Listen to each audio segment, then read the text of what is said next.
Thank you and welcome to the show this morning. The topic this morning is the athletic program at Tennessee State University, focusing on the football program. And we have with us this morning the head coach of the Tennessee State University football program, Coach Lawrence Cole. And Coach Cole, let me welcome you to the show this morning. Thanks a lot, there. You know, Coach, we've had an opportunity to talk to many people from Tennessee State University, and almost every person that we talk to, we talk about the athletic program. We've had the president on, and we've talked about the athletic program, the football program. We've had the vice president for student affairs, and so now I think that we have the true person to really talk about the football program at Tennessee State University. And we want you to do that today. But before we get into that, let's talk about Lawrence Cole, and to have you to give us some information about your background, your education, and some of the things that were important to you before you came to Tennessee State University as the head coach. Right. I'm originally from Dayton, Ohio, born in Springfield, to Ruby and Timothy Cole Sr., well, late Timothy Cole Sr.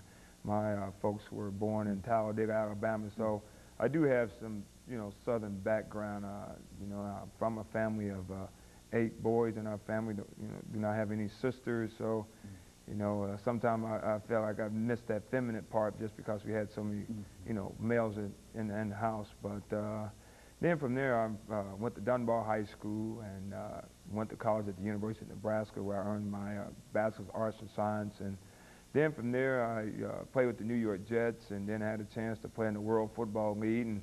And after bouncing around to different teams in the World Football League, I decided to go back to Nebraska and decided I wanted to be a football coach. And because all my life I always, worked with young people, so I felt like, since I was involved in athletics, that I would just continue coaching. And at Nebraska, I did my graduate work, and after there, I left and went to New Mexico State. Was my first time full-time job.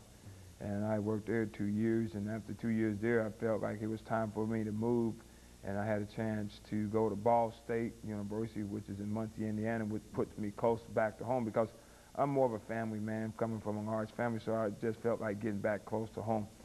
Then at the Ball State, I was there 2 years and won the championship there, and then I felt like it was time for me to advance my career some more, so I ended up going to Kansas State, which is in the Big 8 Conference, which I was pretty much familiar with because of playing Nebraska, and I felt like that was a great accomplishment for there.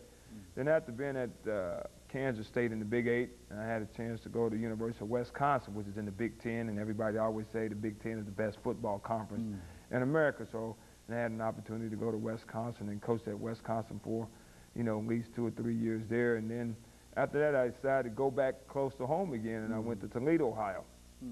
Then after Toledo, Ohio, we won the championship there, coaching there, and then after that, I just started to think I needed a change in my life. I had been coaching in, white schools and went to a white university, and then I thought maybe it was a change to give something back to, my own community. And so what I ended up doing is going to Morgan State, a historic black institution that's in Baltimore, Maryland. And I went there as a assistant head coach and defensive coordinator, and I coached there for a couple of years. Then I just started, it was time for me to move along again, and then I went to Eastern Michigan with a couple of guys who were buddies on the team with me and asked me to come over there, so I decided to go over there, and then I was assistant head coach, so I started to move up the ranks, and all along my goal was to become a head coach. And then after Eastern, I went to the University of Cincinnati, which put me right back in my hometown where people knew, about me and my background, so also it was a great a tool for me, recruiting, and then also helped University of Cincinnati. And then there came the opportunity at Tennessee State to become the head coach there, and that's why I'm here today. Coach, you've got a tremendous amount of experience dealing with a large number of institutions of higher education, that is coaching with a large number of institutions of higher education, in addition to the professional rank. And I think that that will sort of raise a question in reference to Tennessee State University. What did you know about Tennessee State University doing all of this when you were, for